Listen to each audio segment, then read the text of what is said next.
wala tashtaritu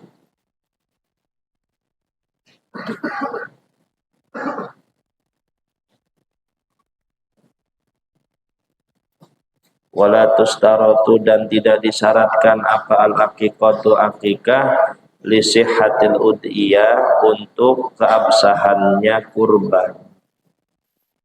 Jadi kurban dan akikah itu tidak ada pertentangan di antara keduanya. Artinya apa? Boleh berkurban sekalipun belum akikah. Tapi kalau dipaksa untuk memilih mana yang lebih kuat, akikah dan kurban, maka yang lebih kuat adalah kurban. Kenapa? Khurujun minal khilaf. Karena kurban itu ada satu ulama yang mewajibkan, yaitu Imam Abu Hanifah, imam atau madhab Hanafi. Beliau bertendensi pada satu dalil, man kana lahu sa'atun wa lam yudahi fala yaqrabanna musallana. Barang siapa yang punya kemampuan lalu dia tidak berkurban, maka jangan dekat-dekat tempat sholat kami. Di antara mazhabul arba'ah yang lainnya mengatakan sunnah, sedangkan Imam Abu Hanifah mengatakan wajib. Tapi kalau akikah itu jumhur ulama sepakat hukumnya sunnah muakkadah. Tidak ada satupun ulama yang mengatakan akikah itu wajib. Artinya apa? Kalau disuruh memilih satu di antara dua, hukum yang lebih kuat adalah hukum kurban. Paham? As-su'alu hal yajuju, apakah boleh lil fakiri bagi orang fakir wal ghaniyyi dan orang kaya apa ayyabi'a menjual siapa fakir wal ghani menjual min lahmil udhiyati dari daging kurban alladhi yang utiya yang diberikan apalahuma bagi fakir dan ghani. Boleh tidak orang fakir dan orang kaya menjual bagian daripada daging kurbannya yang sudah diberikan? Al-jawabu amal fakiru, adapun bermula fakir, fayajuju maka adalah boleh lahu bagi fakir apa bai'uma menjual sesuatu u'tiya yang telah diberikan apalahu bagi fakir min lahmin udhiyati dari daging kurban. Liannahu karena sesungguhnya fakir yang memiliki siapa fakir pada daging milkan dengan kepemilikan.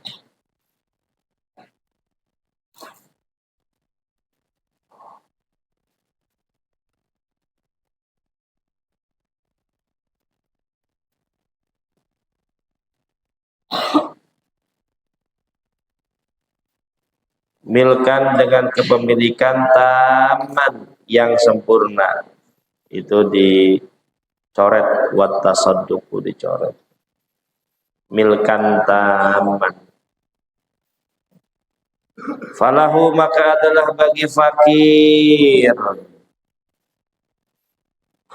at-tasarrufu bermula pengelolaan fihi di dalam daging kaifasa'a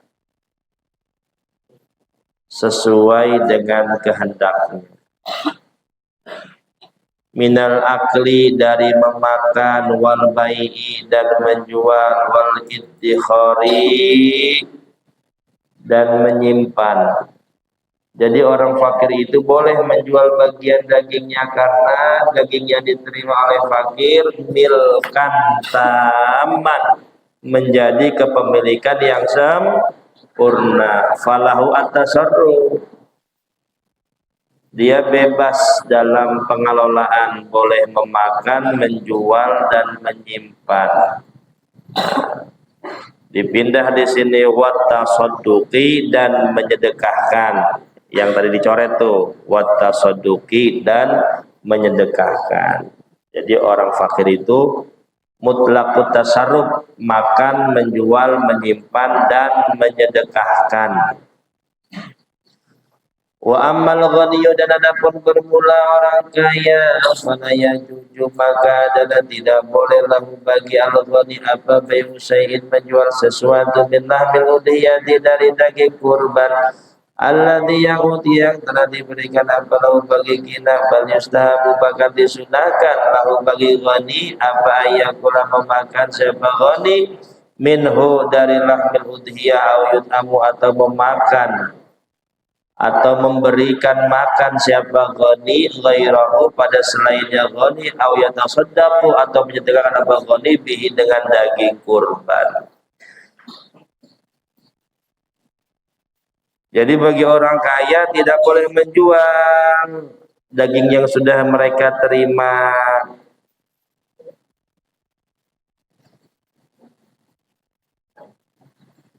Dia hanya memboleh makan, memberikan kepada orang lain, atau menyedekahkan.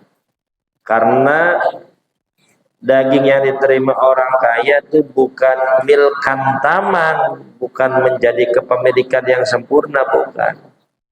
Tapi hanya sekedar dhiyafah, suguhan, garis miring hidangan. Karena kurban itu diyafatullah lil fuqara'il muslimin. Hakikatnya adalah pemberian Allah buat orang-orang fakir yang muslim. Makanya mereka berhak dalam pengelolaannya. Sedangkan orang kaya tidak.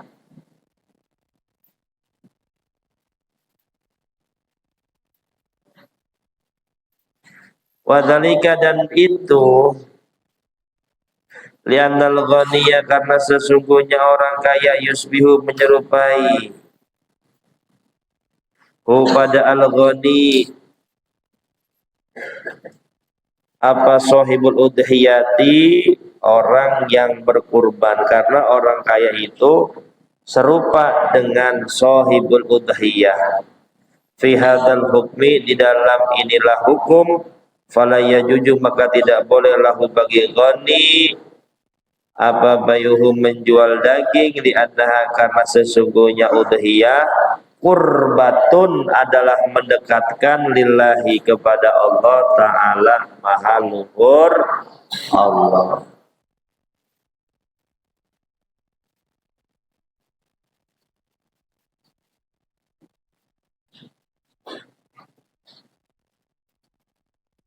Keterangan ini Bapak dapat dari kitab Bughyatul Mustarsyidin. Kamu kalau pengen mencari keterangan yang lengkap, ya, itu beli kitab Bughyatul Mustarsyidin. Ada yang 4 jilid, ada yang 2. Karena tidak semuanya diterangkan. Masalah-masalah yang daqiqah, masalah-masalah yang kecil terperinci, itu jarang diterangkan di kitab-kitab besar. Nah, salah satunya yang menerangkan masalah ini adalah kitab Bughyatul Mustarsyidin. Ada yang udah punya?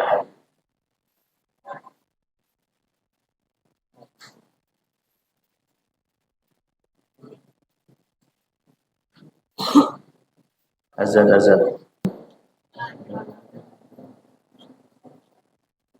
Allahumma rabbana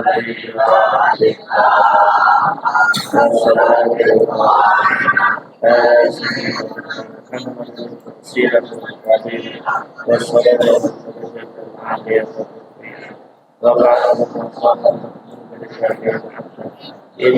la tuflihul mi'ad.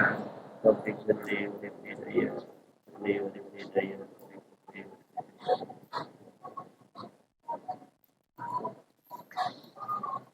As-su'alu hal yajuzu istikhdam amwali sunduqil masjidi lima sorifil udhiyah. Hal yajuzu apakah boleh istikhdamu amwali sunduqil masjidi menggunakan kas masjid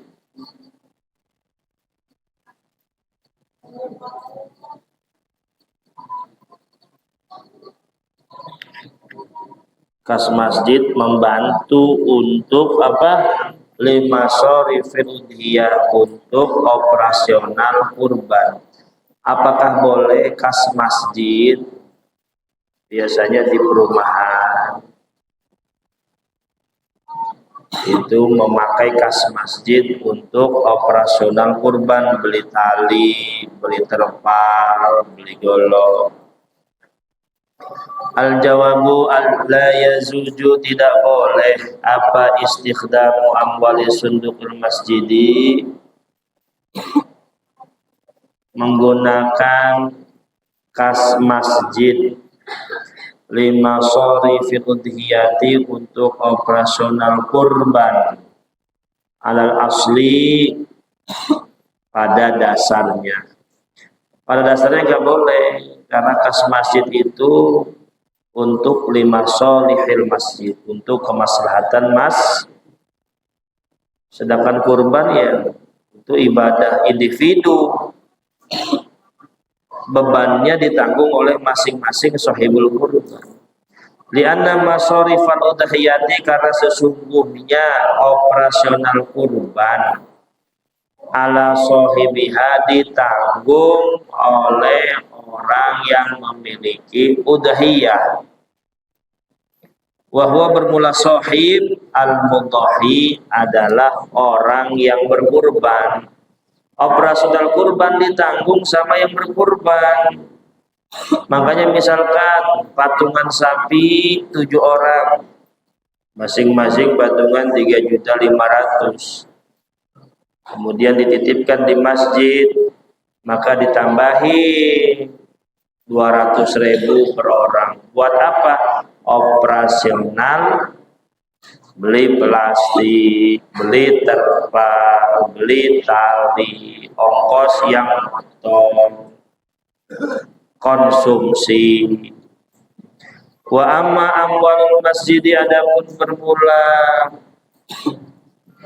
kas masjid, fahiyya, maka bermula amwalul masjidi, maka adalah bermula amwalul masjidi lima solhil masjidi, adalah untuk kemaslahatan masjid, kasianati, seperti perawatan, wal khidmati, dan sama perawatan operasional, wa nahwi dzalika, dan sepadannya itu. Wal udhiyatu, dan bermula kurban, ibadatun, adalah ibadah fardiyatun, individu. Kurban itu adalah ibadah pribadi, individu, taqarrubun ilallahi bidzabhil hayawan fi ayyamin nahari. Fal yajuju, maka tidak boleh apa sarfu amal masjidi, mentasarufkan kas masjid fiha, di dalam udhiyah, illa biidznin wadihin, kecuali dengan izin wadihin yang jelas, minal mutabarri'ina, dari para donatur. Kalau pengen menggunakan masjid, siap nggak bendahara minta izin kepada para donatur bahwasanya kas masjid mau digunakan untuk operasional kurban? Wah, bisa-bisa para donatur nggak bakal setuju karena mereka tahunya yang namanya kas masjid untuk operasional yang berhubungan dengan masjid, bayar listrik, apalagi pembangunan. As-su'alu idza doa, dihatamin nih. Bentar lagi kurban. Tanggal berapa? Idza doa, apabila hilang apa hayawanul udhiyati, hewan kurban, qabla dzabihi, sebelum disembelih. Sebelum disembelihnya hayawan, hewannya hilang sebelum disembelih.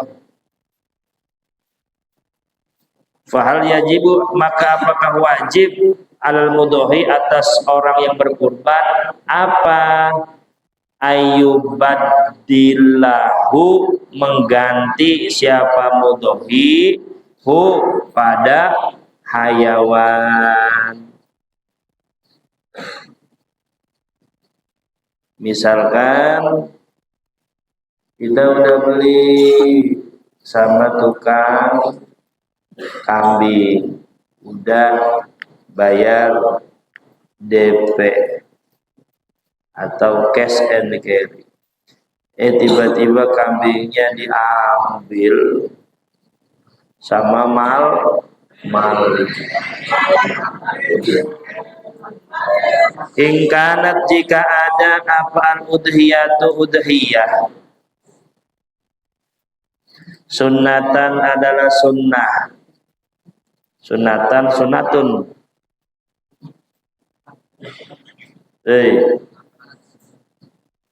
Putri, sunatan apa sunatun? Apa sunatin? Kenapa dibaca tan? Khobarnya apa, amalnya? Karena amalnya inna,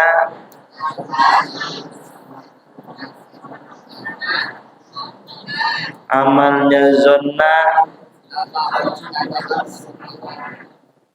Apa zona? Tansibul isma wa tansibul. Kalau zona itu mansub semua, itu amalnya inna, kana, zona, wa akhwat Tuhan.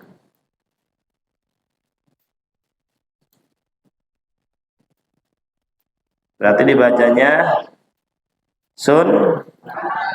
Hingga jika ada parudiyatu, dia sunnatan adalah sunnah, fala yajibu, maka tidak wajib, alaihi, atas mudhahi, apa ayyubaddilaha, mengganti siapa mudhahi ha pada udhiyah, idza do'at, apabila hilang apa udhiyah, bi ghairi tafritin, tanpa tafrid, tanpa sembrono,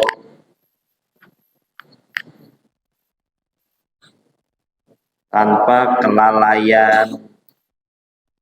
Tapi kalau memang hilangnya karena kelalaian, karena kesembronoan, wajib ganti. Gak usah diganti, tetap dapat pahala. Fa'in do'at, maka jika hilang apa udhiyah, bisa babin, dengan sebab la taksiro fihi, yang tidak disengaja, tidak ada unsur kelalaian, fihi, di dalam hayawan, kasariqati, seperti dicuri, audiyai, atau hilang, tring, hilang kambing. Fala isma alaihi, maka tidak berdosa atasnya. walakinnahu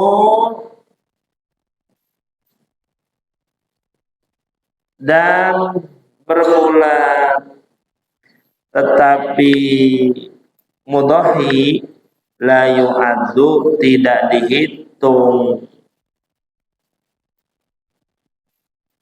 Siapa mudhahi? Mudhahiyan sebagai orang yang berkurban li adami dzabhi karena tidak adanya sembelihan, tapi tetap dia tidak dihitung sebagai orang yang berkurban.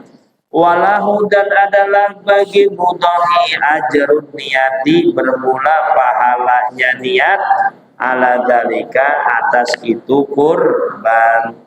Tetap mudhahi itu la yu'addu mudhahiyan, tidak dihitung sebagai orang yang berkurban, tapi mudhahi dapat pahala karena niatnya ingin berkurban. As-su'alu ma adalah apa? Hukmul udhiyati bermula hukumnya kurban idza kana apabila ada apa udunuha kupingnya udhiyat masbuqatan adalah sobek au masbubatan atau bolong,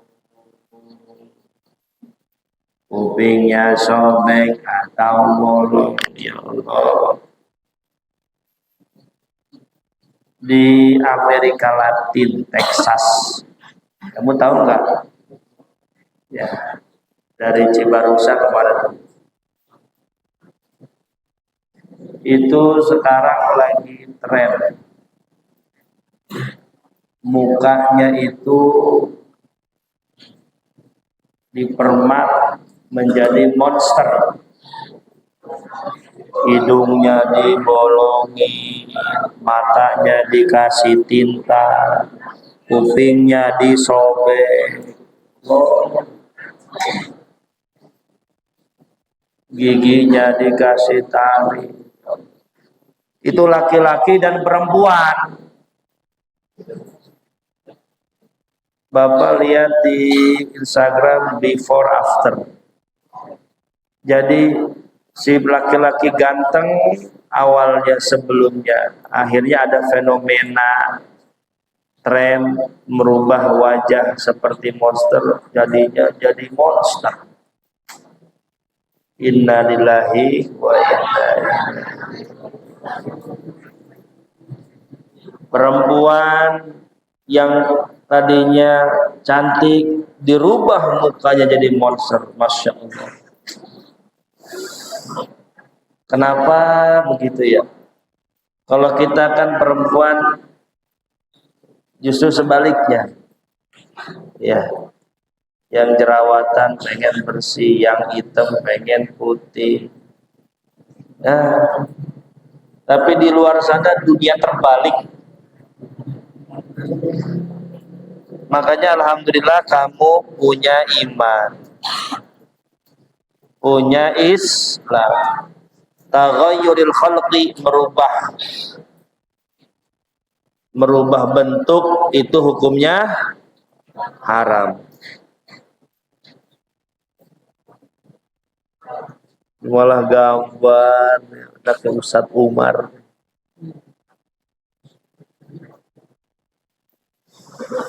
Jangan dirubah. Yang pesek jadi mancung dirubah operasi plastik hukumnya haram. Yang tadinya rambutnya keriting di rebonding haram. Rebonding itu termasuk taghayyur. Apa? Merubah perempuan biasanya kalau mau jadi pengantin duduk di atas pelaminan, itu alisnya dikerok, kemudian dirubah jadi lancip. Itu hukumnya haram. Kerok alis hukumnya, kerok alis hukumnya. Ada lagi perempuan sambung rambut, hukumnya haram. Awas, gak boleh. Tapi kalau tazayyun, ada taghayyur, ada apa tazayyun? Apa tazayyun? Berhias. Berhias boleh pakai skincare, pakai eyeshadow, pakai foundation, pakai MS Glow, Burkon, pakai makeover. Itu kenapa itu boleh? Karena tazayyun, berhias. Yang nggak boleh apa tadi? Tagayur, merubah. Hati-hati. Zaman udah beda, ya. Yang muda lupa daratan, yang tua hilang ingatan. Kemaksiatan sudah merajalela dan terang-terangan. Masya Allah, hatta dhaqat fil ardi, kita hidup di satu zaman yang bumi terasa sempit karena ke depan maksiat, belakang maksiat, kanan maksiat, kiri maksiat. Sempit sekali, kemana arah dan langkah harus dituju. Kalian meskipun di luar sana bebas, tapi bebas tanpa arah. Nggak ada yang nasehatin, nggak ada yang bilangin, nggak ada yang negor, nggak ada yang menghukum. Betul? Akhirnya kamu bebas tanpa arah, tanpa kendali, seperti kuda yang hilang kendali. Ya Allah, ya Rabbana.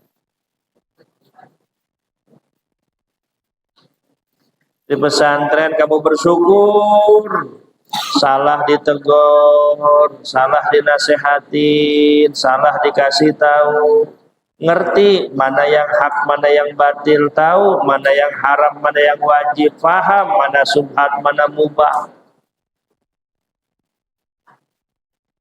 Walaupun di sini terkekang, di sini terpenjara, tapi hati kalian seluas lautan dan samudra.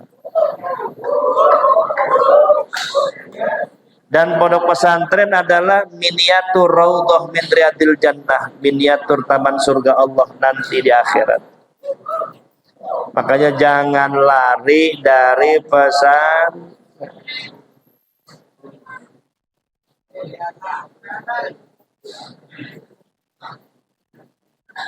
Ya, nih para ulama, calon-calon ulama. Jangan lari dari pesan.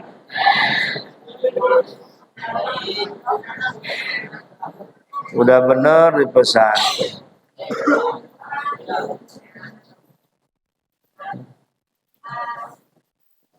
Bapak kalau belum nikah masih pesantren kali ini. Sayang aja keburu laku. Karena enak pesantren, ya Allah. Nikmat. Hidupnya kayaknya kalian tahu arah. Oh, ini halal, ini haram, ini sunnah, ini makruh, ini subhat, ini mubah, ini syarat, ini rukun, ini yang membatalkan, ini yang tidak. Itu dalam segi ubudiyah. Dalam segi muamalah, oh ini harta yang boleh dimakan, ini yang nggak boleh dimakan, ini harta haram, ini harta halal, ini harta mubah, harta subhat. Ya Allah, cara memilih pasangan, cara mendidik anak, itu kayaknya indah banget dengan ilmu. Ngobrol sama orang,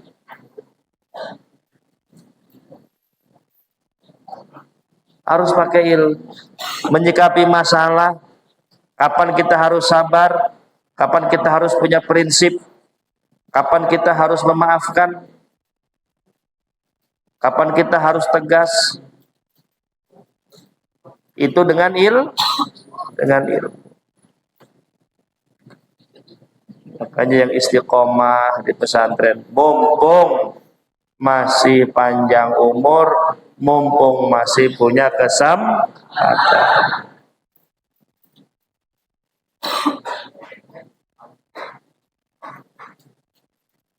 Alhamdulillah.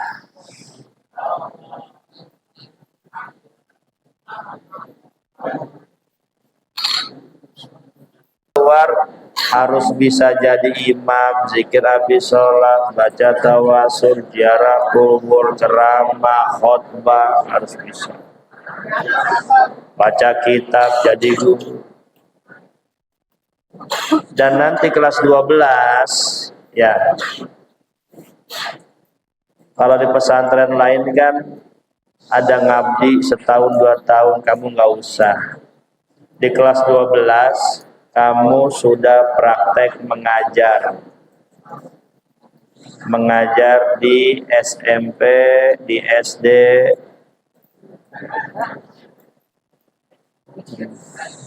Jadi nilai pengabdiannya ketika kamu mengajar ketika 3 SMA, kelas berapa 3 tuh? 12. Kamu nanti ngajar soro, ngajar jurumiyah, nanti ada penilaian. Kenapa di DFI tidak ada pengabdian setelah setahun 2 tahun? Karena buang-buang waktu. Ya, kamu terus aja kuliah nanti, kuliah atau mondok lagi. Kalau ilmunya sudah penuh, diamalkan lagi di Darul Fuqaha Indonesia.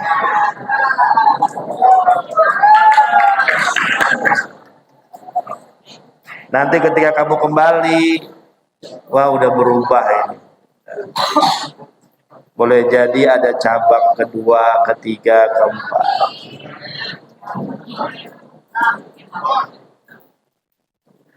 Cita-cita Bapak satu provinsi, satu DFI. Ya. Ada berapa provinsi? Berapa? 34. Berarti ada 34 DFI. Ya.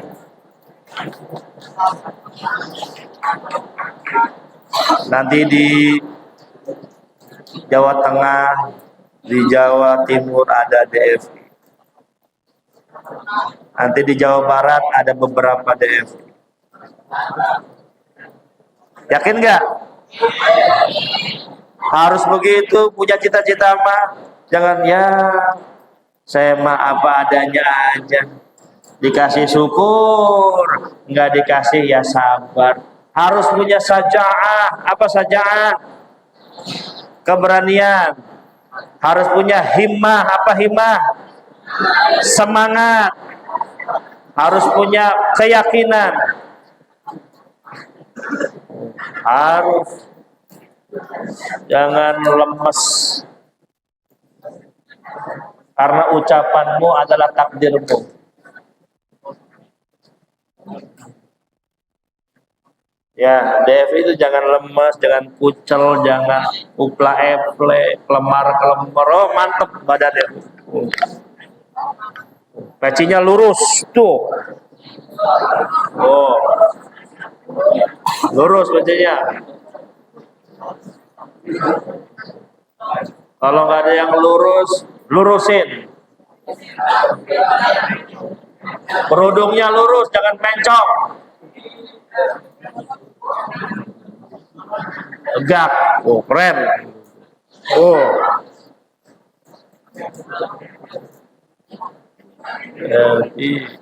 Jangan ngantukan, bangunin.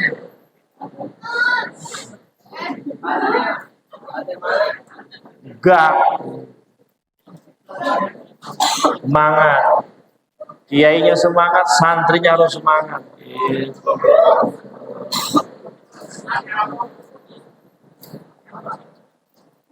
Amin ya robbal maulaya salli wa sallim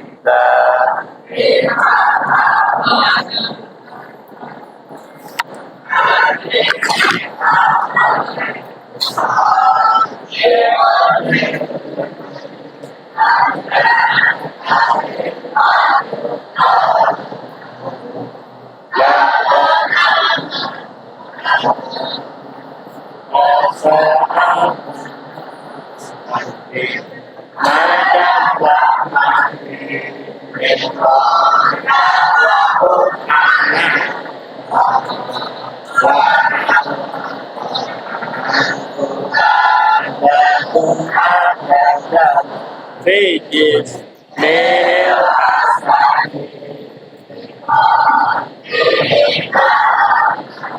Minum ya Tuhan Rahmat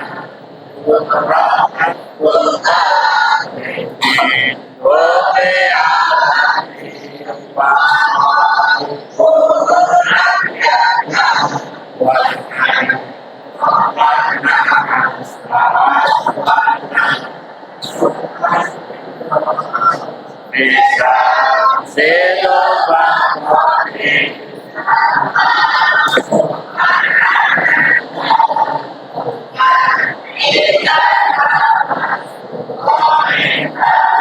ibadah insif ya demodani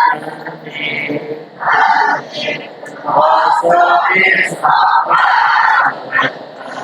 takut amina Meksa Renarin Masuk Rapin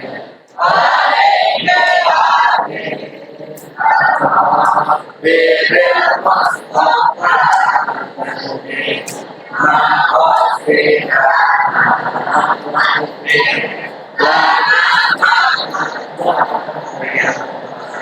Siapa Habibul Habib